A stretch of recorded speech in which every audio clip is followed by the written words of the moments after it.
The history of these days will be written in blood. What's up everyone, my name is Mike, and welcome to another GameCast Rewind. Today I'll be taking a look at Killzone 2 for PlayStation 3. Enjoy. Fight the invaders from our skies!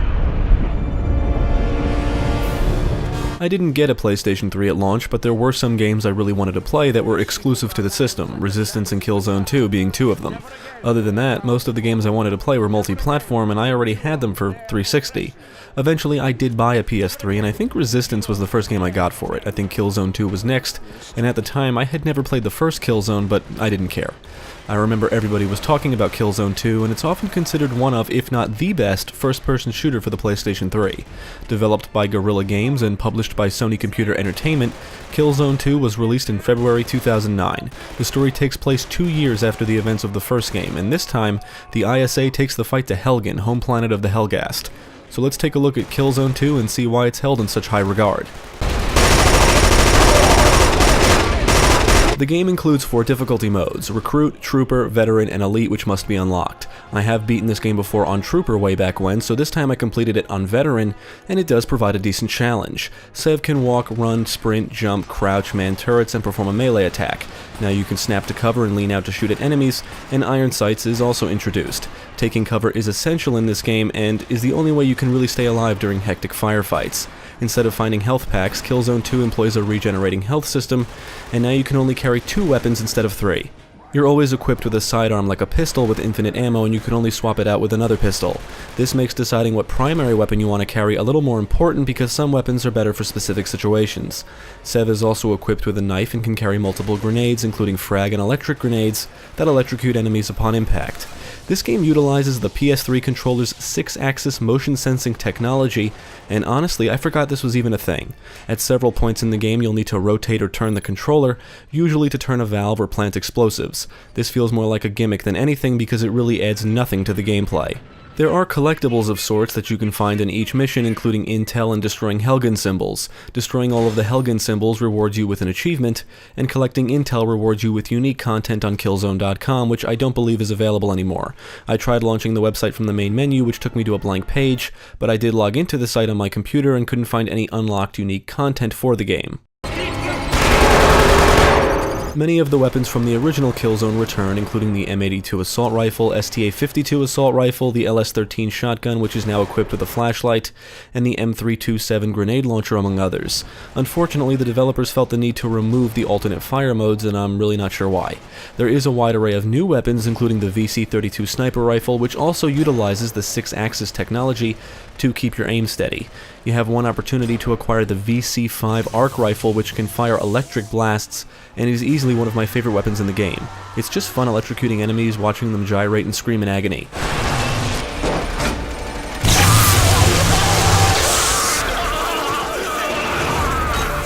Another standout weapon is the VC-21 bolt gun, which fires high-speed bolts that can pierce enemies, sending them flying, even pinning them to walls before finally exploding. You'll also get your hands on a VC-9 rocket launcher, STA-3 light machine gun, STA-11 submachine gun, STA-14 rifle, and even a VC-1 flamethrower, and yes, it's fun burning enemies alive. Just like the first game, the guns feel very satisfying to shoot, and have a chunkiness about them, making the gunplay feel awesome. But also like the first game, this is a very slow-paced game. Everything feels heavy. The way the guns feel, the way you move, the way enemies move, but it also feels somewhat realistic. Enemies realistically spin, fall, and topple over after a few well-placed shots, as their blood splatters all over the walls and ground.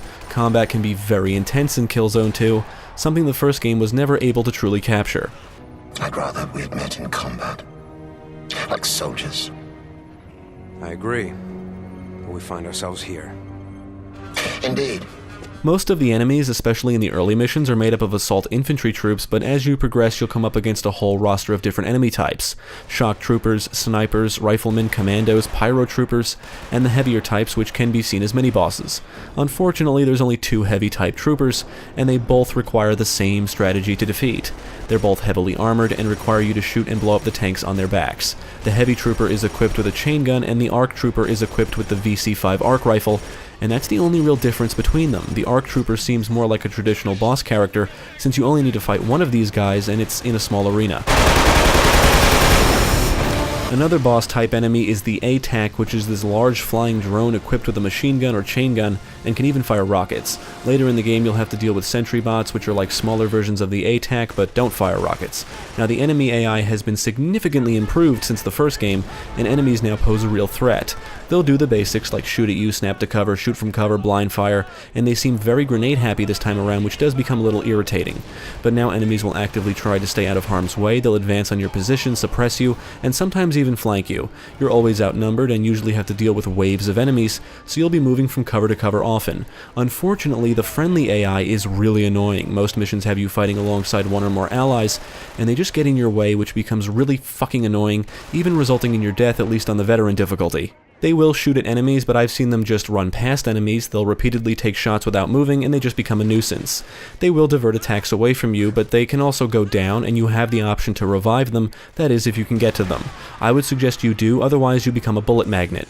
Now I do have an issue with the directional hit indicator. It's one of those games where when you take damage, the edges of the screen fill with blood splatter and everything slowly turns to black and white the closer you are to death. Given how dark the presentation can be at times, this isn't always a good thing. Even though the HUD will indicate what direction shots are coming from, it's not always clear due to the color change and increase of blood on the screen.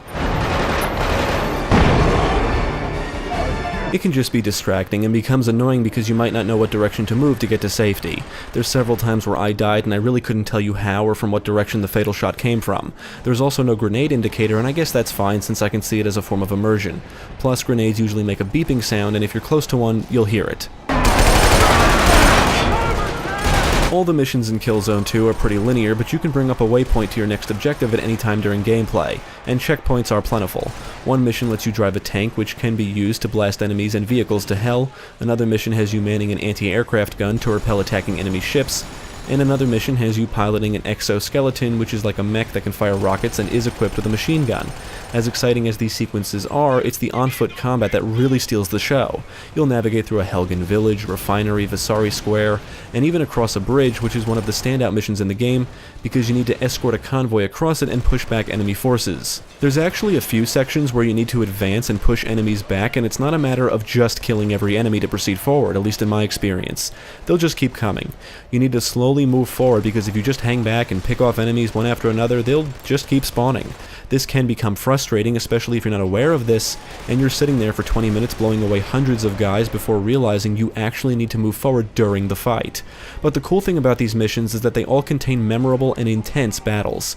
These large-scale battles turn into insanely hectic war zones, and the firefights can become really intense with bullets flying everywhere, grenades exploding, some enemies may be firing rockets, and you'll also need to watch out for enemies manning turrets. Enemies will come pouring out of various locations, they'll be deployed from dropships or other vehicles, you may have to deal with tanks, it's crazy. Many objectives require you to activate something or simply reach a location, however you'll also be defending areas, destroying enemy vehicles, destroying artillery, and other typical military stuff like that. Assassination. When we have identified the target, find and annihilate him. In addition to the campaign is the online multiplayer, which is called Warzone here, and there's also Skirmish, which is multiplayer with bots. I believe the multiplayer servers are shut down, but I never really played it anyway.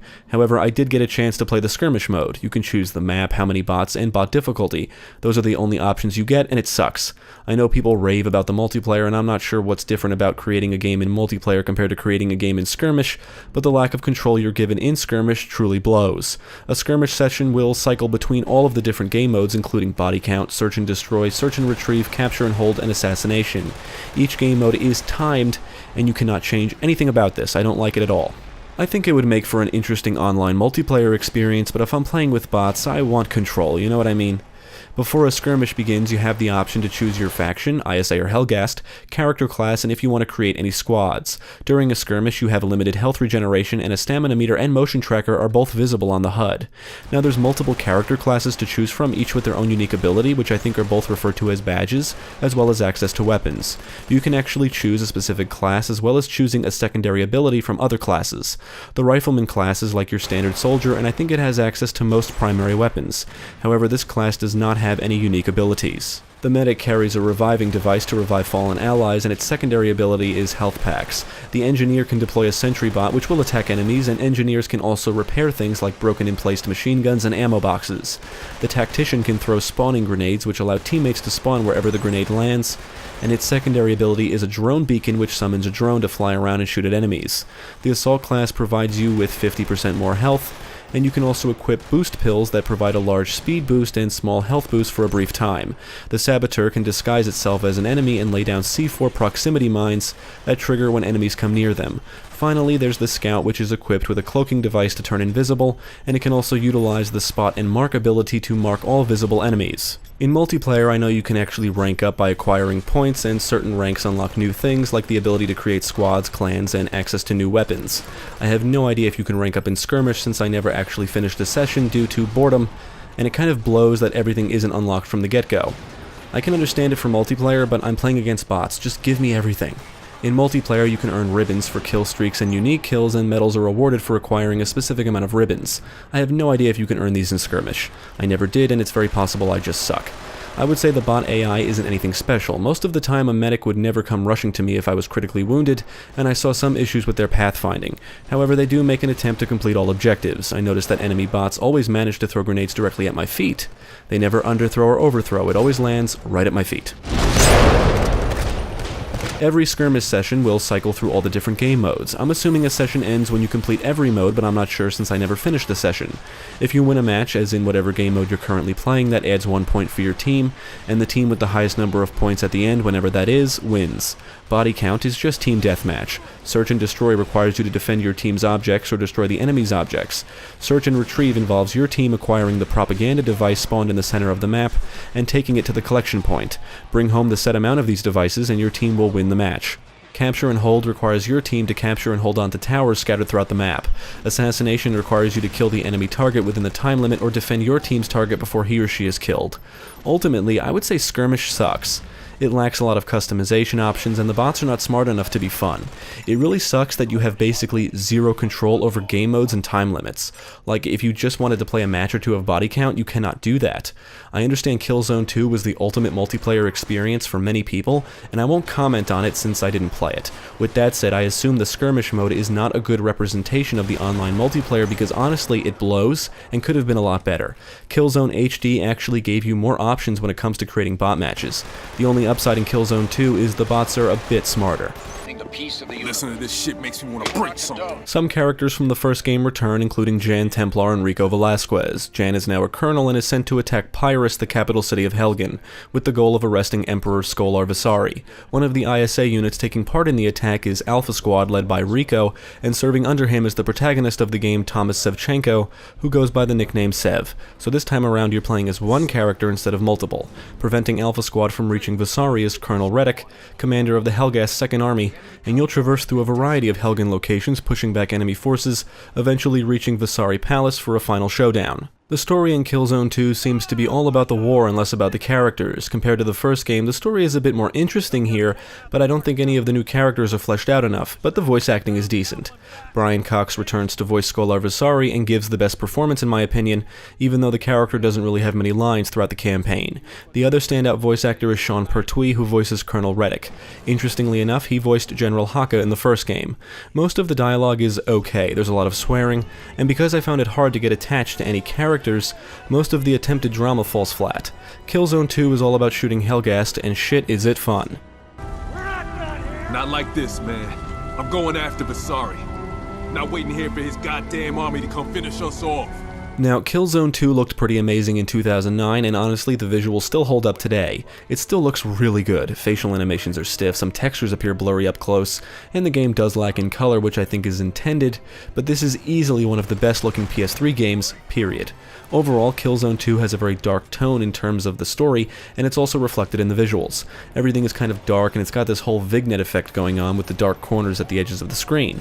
Character animations during gameplay are smooth, reload animations look fantastic, and weapon models are exceptionally well detailed. Speaking of details, the environments are filled with little details that both emphasize the combat and add to the gritty tone the game is going for. Dust, debris, and smoke fill the air, sparks will fly, bullets will rip parts of the environments like walls and pillars to shreds.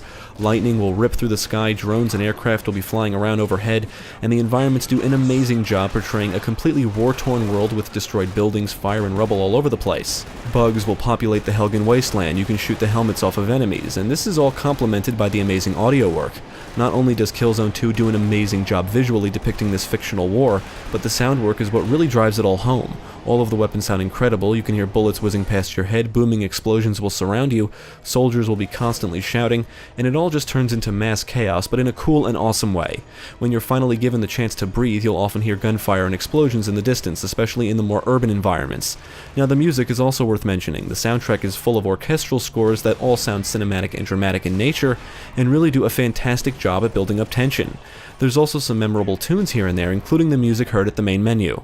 Now, Killzone 2 normally runs at 30 frames per second, but it doesn't always do a good job at maintaining that frame rate. I noticed it dip quite often, usually when things get hectic, but it doesn't really bring down the gameplay given how slow-paced everything is anyway.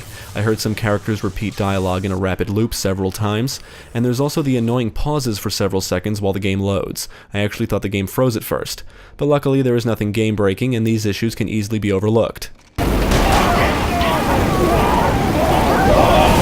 I feel like Killzone 2 is everything Killzone 1 should have been and more. In our review of the first game, I had said that it felt like the developers had all kinds of neat ideas that were gimped or not implemented due to technical reasons. Well, it looks like the team at Guerrilla Games went all out for the sequel, and thanks to the new hardware, the conflict between the ISA and Helghast is finally fully realized.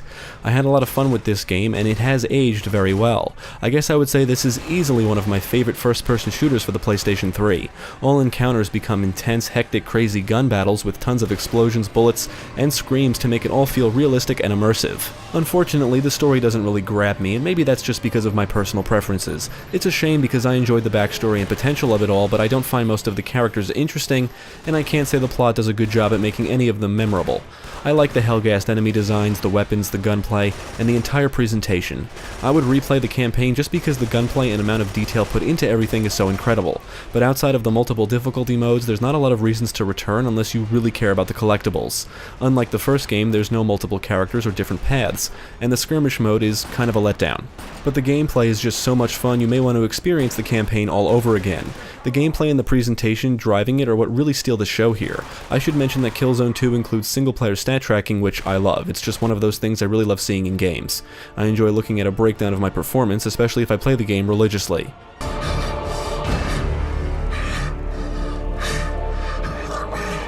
Killzone 2 is a huge step up from the previous game in terms of gameplay and detail, and unless you're a hardcore Killzone fan or really care about the story and lore, I would say skip the first game and start with Killzone 2. Even if you didn't enjoy the first game, give this a shot because it's like a vastly different experience. I would highly recommend Killzone 2 to fans of shooters, action games, and fun in general. This is often considered one of the best shooters on the PS3, and I would have to agree. I have never played a game that manages to capture the intensity of a gunfight so well like Killzone 2 that you truly must experience it to understand it. It's a shame the multiplayer servers are shut down and the skirmish mode sucks, but the campaign is still great fun. Even if the collectibles don't mean anything to you, the replay value not only comes from the multiple difficulty modes, but the fact that there's no other shooter I can think of that provides immersive gunplay quite like this. Thanks for tuning in, I hope this video proved helpful. Stick with GameCast for more quality content including the latest gaming news, podcasts, let's plays, and even more reviews. Be sure to check out my channel, Gaming Pastime, for new game reviews released every week. My name is Mike, and I thank you for watching.